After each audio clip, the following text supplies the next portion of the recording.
ওইটা যারা ক্ষমতায় আছে তাকে জিজ্ঞাসা করেন, এটা আমার প্রশ্ন রে ভাই।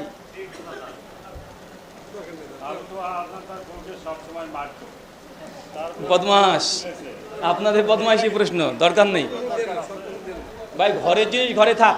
সহিহ বুখারী 6069 নম্বর হাদিস, আল্লাহ নবী বলছেন, কেউ যদি অন্য কারো পাপ যদি গোপন রাখে, কিয়ামতের মাঠে আল্লাহ সুবহানাহু ওয়া তাআলা কিছু মানুষকে চাদর দিয়ে ঘিরে নেবেন। আল্লাহ তারপরে সেই মানুষগুলোকে এরকম কাগজ দেবেন, বলে ইকরা, পড়ো। মানুষ পড়তে থাকবে। আল্লাহ বলে, কি লেখা আছে? বলে, আল্লাহ এগুলো তো পাপ। কার পাপ? আল্লাহ, এগুলো আমার পাপ। তোমার পাপ? জি। আল্লাহ তখন বলবেন যে এই পাপগুলো তুমি দুনিয়াতে করেছিলে, তুমি এই পাপগুলো করার পরে গোপন রেখেছিলে, প্রকাশ করনি, যাও আজকে তোমার পাপকে আমি প্রকাশ করলাম না। তাই উনি যদি কিছু করে থাকেন, ওটার ব্যক্তিগত পারিবারিক বিষয়। কথা বুঝতে পারলেন না মনে হয়? এটা ব্যক্তিগত পারিবারিক বিষয়। ওনার ওই ব্যক্তিগত জীবনে আমরা যেতে চাই না। আমাদের কথা হচ্ছে তার আকীদা মানহাজ, সে যে দলিল দিচ্ছে, যে দাওয়াত দিচ্ছে, এখানে করে সমস্যা হলে আমরা সেখানে ইলমি ইখতিলাফ করতে পারি। তার পারিবারিক জীবন যদি অমনি ঘটে, ও শ্বশুর শাশুড়ির মামলা, এখানে আমি ঢুকবো কেন রে ভাই? বুঝলেন না মনে হয়? সূরা বাকারা 230 নম্বর আয়াত, স্বামী স্ত্রীর মধ্যে দ্বন্দ্ব যদি লেগে যায়, 31, 32, 33 নম্বর আয়াত বলছে, দুই পরিবারের যারা কর্তা আছে তাদেরকে নিয়ে সালিশ করবে। ভাই আমি তো ওর শ্বশুরও না, জামাইও না, মানে আমাকে মধ্যে টানেন কেন আপনি? ওটা ওদের মামলা। শ্বশুর শাশুড়ি, তার পরিবার, তার ফ্যামিলি, তারা বুঝবে যে কি করেছে। আপনি আপনার স্ত্রীকে কি করেন সেটা দেখেন। আপনি স্ত্রীকে কয়দিন কি করেছেন সেটা বুঝেন। আগে শুধু ওই খোঁজা মেরে আরেকজনের ঘরের মধ্যে ঢুকে যাও বাস। জি, প্রচলিত রাজনীতির সাথে জড়িত নেই, এজন্য অনেকে মনে করেন তারা দিন কায়েমের চেষ্টা করে না। এই সম্পর্কে বলুন। আহলুল হাদিস যারা এই মানহাজে বিশ্বাসী, তারা প্রচলিত রাজনীতির সঙ্গে চলাচল করে না। তার উদ্দেশ্যে তারা বলতে চায়, অতএব বোঝা যায় যে আহলে হাদিসরা দিন কায়েমের জন্য তাদের কোনো উদ্দেশ্য নেই। আচ্ছা, এই আব্রাহাম লিঙ্কনের ডেমোক্রেসি, গণতন্ত্র বা এই জিনিসটা কতদিন আগে আবিষ্কার হয়েছে? কতদিন আগে? 200 বছর। আচ্ছা, 200 বছর আগে যদি ডেমোক্রেসি, গণতন্ত্র, রাজতন্ত্র এগুলো যদি আসে, তার আগে কি ইসলাম ছিল না? তো তার আগে উম্মতে মুসলিমা তখন ছিল কি ছিল না? তারা কিভাবে দিন কায়েমের জন্য কাজ করেছে একটু বের করেন তো। কিভাবে? আপনি বলছেন যে বর্তমান যদি রাজনীতি না করে, সমর্থন যদি না দেয়, তাহলে সে দিন কায়েমের পক্ষে কাজ করলো না। তো এই ডেমোক্রেসি, গণতন্ত্র এগুলোতে এসেছে 200 বছর। তো তার আগে তো মুসলমান ছিল দুনিয়াতে, ছিল কি ছিল না? কথা বলেন তো। তারা কোন পদ্ধতিতে দিন কায়েম করেছে? তারা ইসলামের জন্য কোন পদ্ধতি অবলম্বন করেছে সেটাকে বের করেন। আহলুল হাদিস তারা বলে না যে দিন কায়েম করার জন্য কোনো মত, পথ, পদ্ধতি নেই। তারা বলে অবশ্যই মত, পথ, পদ্ধতি আছে। আমাদের সমাজে 3 কোয়ালিটির মানুষ আছে দিন কায়েম করার জন্য চেষ্টা করে। এক, বোমা, দুমদাম, সে চলবে, আছে না নাই? আছে না ভাইজান? মানে ওদের কাছে রাজতন্ত্র, গণতন্ত্র যাই বলেন না কেন, ভোটতন্ত্র যা আছে সব হারাম, সব শিরক। বোম মারো, ক্ষমতা দখল করে নাও, এরকম আছে না নাই? কিন্তু যারা আবার রাজতন্ত্র, যারা গণতন্ত্রের মাধ্যমে, ভোটতন্ত্রের মাধ্যমে রাষ্ট্রে যেতে চায়, তাদেরকে মুশরিক তারাই ফতোয়া দিচ্ছে। দেয় কি দেয় না? তার মানে বোঝা গেল তারা দুটো দলই দিন কায়েমের জন্য সচেষ্ট এবং তারা কাজ করছে। কিন্তু যারা বোম মেরে রাষ্ট্র কায়েম করতে চাচ্ছে, তাদেরকে আবার যারা ভোট দিয়ে রাষ্ট্রের ক্ষমতায় যেতে চায়, তারা আবার বলছে এরা হচ্ছে খারেজি, এরা রাফেজি, এরা গডজিলা।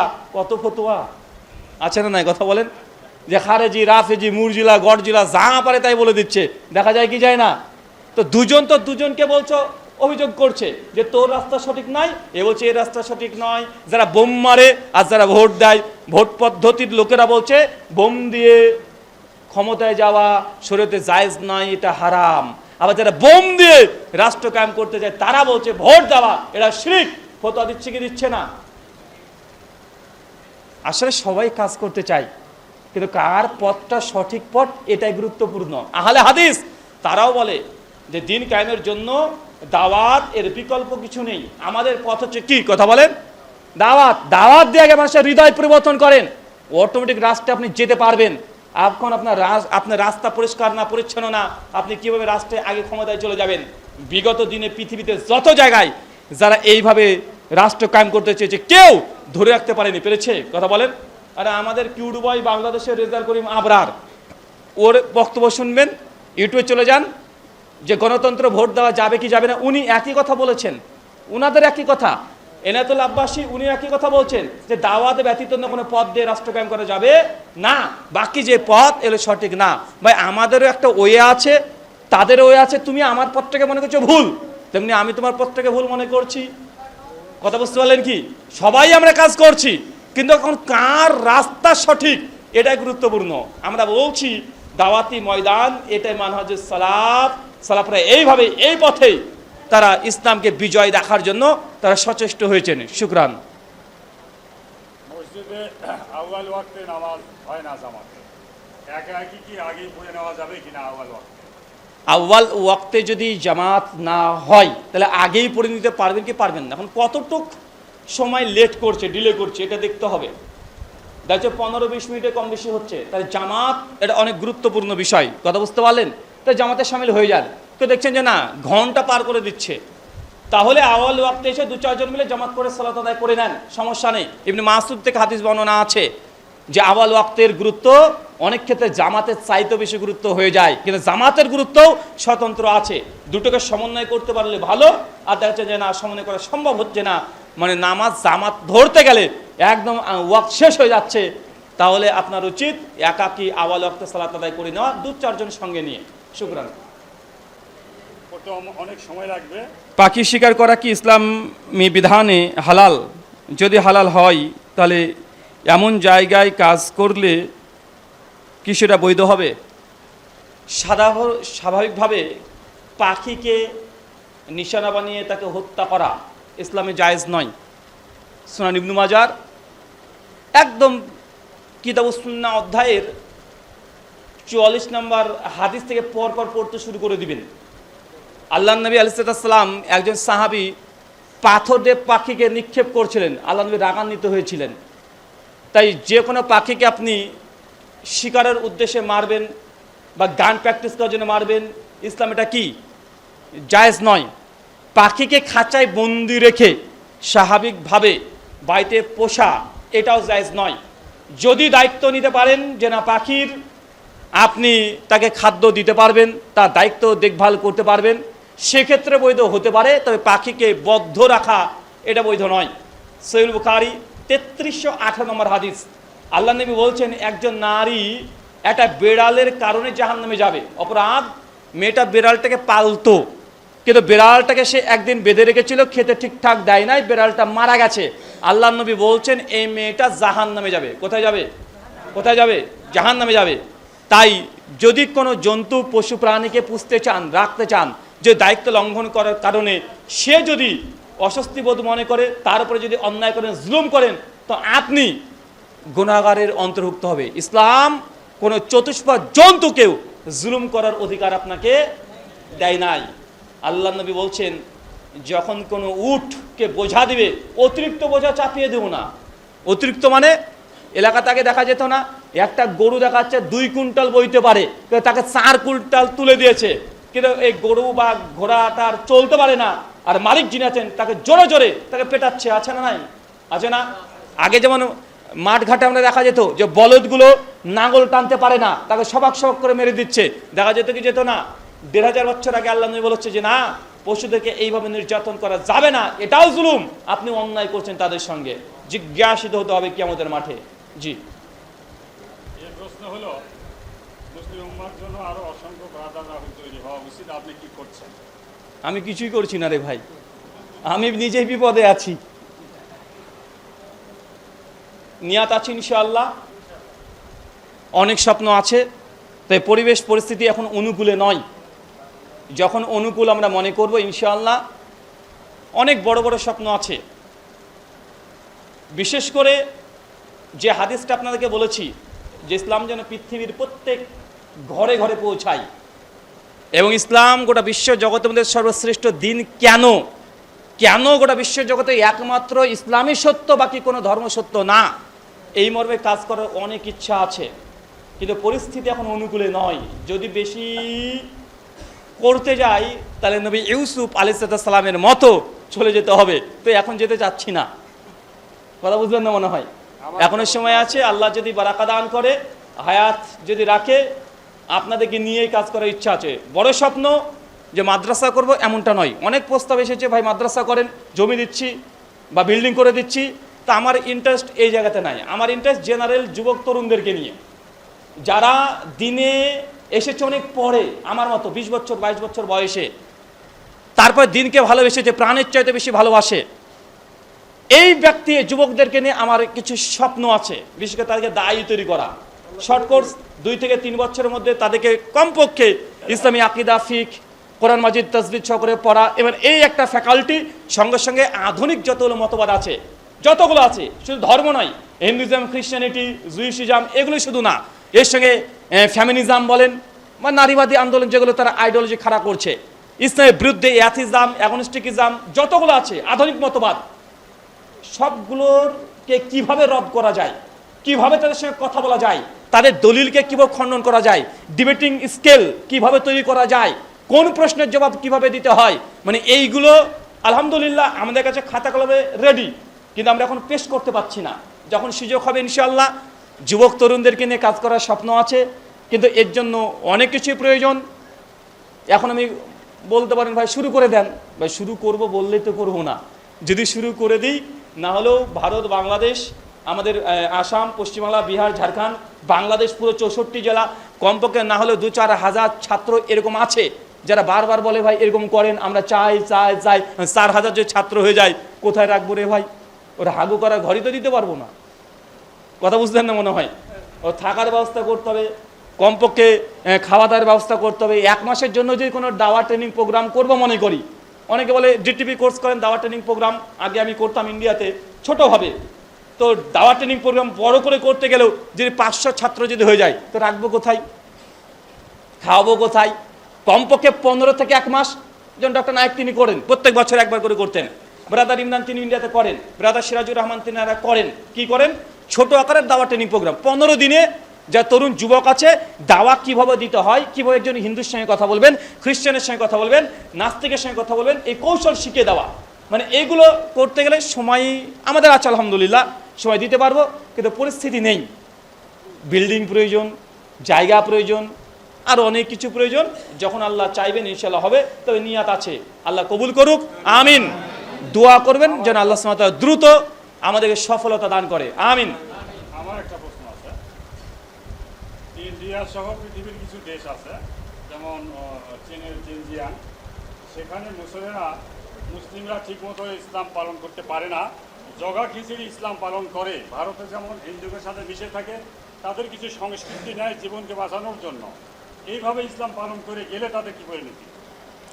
দুটো বিষয়, একটা হচ্ছে অজ্ঞতার কারণে কেউ যদি বিশুদ্ধ ইসলামের দাওয়াত না পায়, কি বললাম, অজ্ঞতার কারণে বিশুদ্ধ ইসলামের দাওয়াত পায়নি, এদের বিধান কি? আর একজন জানা বোঝার পরে তার কাছে হক বাতিল দুটো এসেছে, কিন্তু হকটাকে সে ডিনাই করে দিয়েছে, বাতিলটা পরে আমল করেছে, এই ব্যক্তির মামলা আল্লাহ সুবহানাহু ওয়া তাআলার সঙ্গে। আল্লাহ তাকে জাহান্নামে দেবেন কি জান্নাতে দেবেন কি শাফাত হবেন, ওটা আল্লাহ বুঝে নেবেন। তবে মোটেও এই ব্যক্তি আহলে সুন্নাহ ওয়াল জামাতের অন্তর্ভুক্ত হবেন না। কিন্তু যে ব্যক্তির কাছে দাওয়াত গিয়েছে ইসলামের, কিন্তু বিশুদ্ধ না, কথা বুঝতে পারলেন, অথবা তার বালেগ হওয়ার আগে মৃত্যুবরণ করেছে, এরকম হতে পারে কি পারে না? এদের ব্যাপারে শেখ সালেহ আল সাইমিন রাহিমাহুল্লাহ তিনি বলেছেন, মুসনাদে আহমদ একটা হাদিসকে কোট করে, যে আল্লাহ নবী আলাইহিস সালাম বলছেন, যাদের কাছে ইসলামের দাওয়াত পৌঁছায়নি, পৌঁছানোর আগে মৃত্যুবরণ করেছে, অথবা পৌঁছায়নি, অথবা পৌঁছিয়েছে কিন্তু বিশুদ্ধভাবে পৌঁছায়নি, বিকৃত ইসলাম পৌঁছিয়েছে, এদেরকে কিয়ামতের মাঠে আল্লাহ টেস্ট করবেন। টেস্ট কি?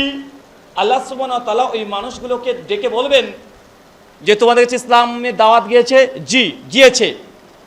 আল্লাহ তখন তাদেরকে বলবেন ঠিক আছে, আর যারা বলবে না আল্লাহ আমাদের কাছে দাওয়াত যায় নাই, কোনো দাওয়াত পাই নাই আমরা, তখন আল্লাহ সুবহানাহু ওয়া তাআলা বলবেন যে এই যে জাহান্নাম আছে, জাহান্নামে তুমি নিক্ষেপ করো, ঝাঁপ দাও। যারা প্রতিবাদ করে বলবে যে আমি আল্লাহ কেন জাহান্নামে ঝাঁপ দেব, তারা জাহান্নামে যাবে। আর যারা আল্লাহর আদেশ শুনে ডাইরেক্ট জাহান্নামে ঝাঁপ দিবে, তার জন্য এটা জান্নাত হয়ে যাবে। কথা বুঝতে পারলেন না মনে হয়? একটাই টেস্ট, যে নবী আদম আর ইবলিশকে আল্লাহ টেস্ট করেছিল না, যে গাছে গাছে ওই তুই আদমকে সিজদা করেনি, মানে আল্লাহর একটা আদেশকে লঙ্ঘন করার জন্য ইবলিশ হয়ে গেছে, তো যাদের কাছে ইসলামের দাওয়াত পৌঁছায়নি কিয়ামতের মাঠে আল্লাহ তাদেরকে নিয়ে টেস্ট করবে। আল্লাহ বলবে তুই জাহান্নামে যা, কোনো কথা তোর কথা শোনা যাবে না। কিন্তু সে যদি আল্লাহর প্রতি মাতব্বরি করে যে আবার যদি ওই ইবলিশ শয়তানের মতো ডাইরেক্ট আবার অভিযোগ করতে শুরু করে দেয়, কেন ঝাঁপ মারবো, কি হয়েছে আমার, কেন করব, বেশি বাড়াবাড়ি করলে তুই যা। আর যদি আল্লাহ করেছে, আমার রব করেছে, আমার আল্লাহ করেছে, কেন আল্লাহ বলছেন আমার জানা দরকার নেই, ডাইরেক্ট ঝাঁপ দিয়ে দিবেন, আপনার জন্য একটা জান্নাতের বাগান আল্লাহ করে দিবেন। আলহামদুলিল্লাহ, ইসলামের প্রত্যেক প্রশ্নের জবাব আছে। একজন আমাকে বলছে যে রুহুল আমিন ভাই, তাকদীর বিষয়টা বুঝতে পারছি না, নাস্তিক। আমি যে তাকদীর বুঝে তুই কি করবি, তুই তো নাস্তিক, আল্লাহকে বিশ্বাস করিস না। তাকদীর তো আল্লাহর জ্ঞান, ইলম, তো এই ইলম হচ্ছে আল্লাহটা সিফাত, তুই তো রবকে বিশ্বাস করিস না, আল্লাহ জাতকে বিশ্বাস করিস না, তো সিফাত নিয়ে আলোচনা করার কি আছে তোর সঙ্গে? কেউ যে জাতকে বিশ্বাস না করে সিফাত নিয়ে আলোচনা করার দরকার আছে? সিফাত তো পরে আসবে, আগে জাত আগে প্রমাণ হোক। উনি তখন বলছেন যে আমাকে যুক্তি দিয়ে বুঝান যে তাকদীর আছে। আমি তখন বলছি ভাই, প্রশ্ন উত্তর নাই তা না, সব প্রশ্ন উত্তর আছে, কিন্তু আপনাকে প্রশ্নগুলোকে আরোহণ করতে হবে, অ্যান্সারগুলো খুঁজতে হবে। আমরা যে একদিনে সব জেনে নিয়েছি এমনটা না, এর পেছনে হাজার হাজার ঘন্টা সময় ব্যয় করতে হয়েছে। আমি তাকে জাস্ট এতটুকু বললাম, ভাইজান শুনেন, এক সেকেন্ডের জন্য ধরে নেন আল্লাহ নাই। আমরা ডারউইনের মতবাদ দ্বারা প্রমাণিত আমরা বান্দর থেকে মানুষ হয়েছি, তাই এই গোটা পৃথিবীটা চলছে কিসে? ন্যাচারাল সিলেকশনে।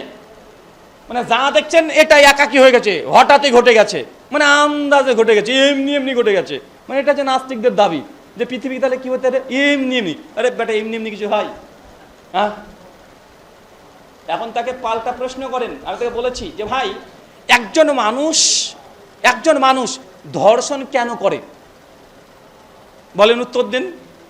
কেন ধর্ষণ করে? যৌন উত্তেজনায়। তো এই যৌন উত্তেজনা যা আসছে, কেন আসছে? আবার আপনি শয়তান চলে যান চাচা, ওটা তো মুসলমানের উত্তর, নাস্তিকের উত্তর দিতে হবে। ওর উত্তর কি? তো বলছে যেটা আমাদের শরীরের কেমিক্যাল রিয়াকশন, মানে আমরা যাই করি না করি সেটা কি আমাদের কেমিক্যাল রিয়াকশনের ফলাফল ঘটে। তার মানে বোঝা যাচ্ছে যে একজন মানুষ একটা নারীকে ধর্ষণ করছে, তার শরীরের মধ্যে কেমিক্যাল রিয়াকশন ঘটেছে, তার ব্রেনকে প্রভাবিত করছে, ও গিয়ে ধর্ষণ করছে। তো ভাই, শাস্তি দিচ্ছ কাকে? আমার হাত পা কি অপরাধ করেছে ভাই? আমার হাত পা এটা দোষ কি রে ভাই? আরে দোষ তো ভেতরে চলছে, মানে কেমিক্যাল রিয়াকশন, আমার ডিএনএর দোষ। আমার ডিএনএর কারণে সে চোর হয়েছে, ডাকাত হয়েছে, ধর্ষক হয়েছে। কিসের কারণে? যদি থিওরি অফ ইভলিউশনকে সত্য ধরে নিই, তাহলে আমি যে চুরি করছি, ডাকাতি করছি, ধর্ষণ করছি, এই কাজগুলো করে মাসে অন্যায় করে কেন করে? এটা ডিএনএ এর কারণে। কিসের কারণে? ডিএনএ, এটার কারণে। তো ভাই, শাস্তিদের ডিএনএ কে আমাকে দিচ্ছিস কেন? কথা বুঝলেন না মনে হয়? কারণ আমি তো আর ডিএনএ কে পছন্দ করে নিয়ে আসিনি, দোকানে গিয়েছিলাম, দাদা আমাকে এই ডিএনএটা দেন, যে ডিএনএ দিয়ে ধর্ষণ করা যায়। আরে ভাই, এটা তো আমি তো তৈরি করিনি, আমার পছন্দ ছিল না। তো এই ডিএনএ অটোমেটিক আমার শরীরে আছে, তো আমি যদি ধর্ষণ করি, চুরি করি, ডাকাতি করি, তো শাস্তি দিলে কাকে দেবে? ডিএনএ কে। তা আমাকে শাস্তি দিস কেন তুই? তো তাকদীর ওটা ভেতরে আল্লাহর ইলম। তুমি কি করছো তুমি আল্লাহর দোষ দিয়ে তা না, তাহলে আমি তোমার ডিএনএ কে দোষ দেবো, ডিএনএ কে জেলখানায় ফাঁসি দিয়ে ঝুলে দিতে হবে। কথা বলে বুঝতে পারলেন না? আল্লাহ সুবহানাহু ওয়া তাআলা আপনাদেরকে বোঝার তৌফিক দান করুক, আমিন। এই বলে আজকের মতো একদম খতম। আপনার ইসলামে আসার আপনার ফ্যামিলির সংক্ষিপ্ত একটু বলবেন। ইউটিউব হাফেজাউল্লাহতে যেতে হবে, ব্রাদার রাহুল হোসেন বাংলাতে লিখতে হবে, লিখবেন ব্রাদার রাহুল হোসেনের জীবনী। এইখানে প্রায় 17 থেকে 20 মিনিটের আমার একটা ছোট্ট ডকুমেন্টারি ভিডিও পেয়ে যাবেন। বাড়িতে গিয়ে কানে হেডফোন দিয়ে বিছানাতে চাদরটাকে তুলে দিয়ে আরাম করে শুনবেন, ইনশাল্লাহ এই ইউটিউব হাফেজাউল্লাহর বরকতে শুনতে পাবেন বিছানাতে গিয়ে। ফালতু এখানে কষ্ট করে লাভ নেই, ছুটি ঘন্টা, এখন আপনারা বাড়ি যেতে পারেন। এই বলে আজকের মতো আলোচনা এখানেই শুরু করছি, না শেষ করছি। সুবহানাকা আল্লাহুম্মা ওয়া বিহামদিক ওয়া আশহাদু আল্লা ইলাহা ইল্লা আনতা আস্তাগফিরুকা ওয়া আতুবু ইলাইক।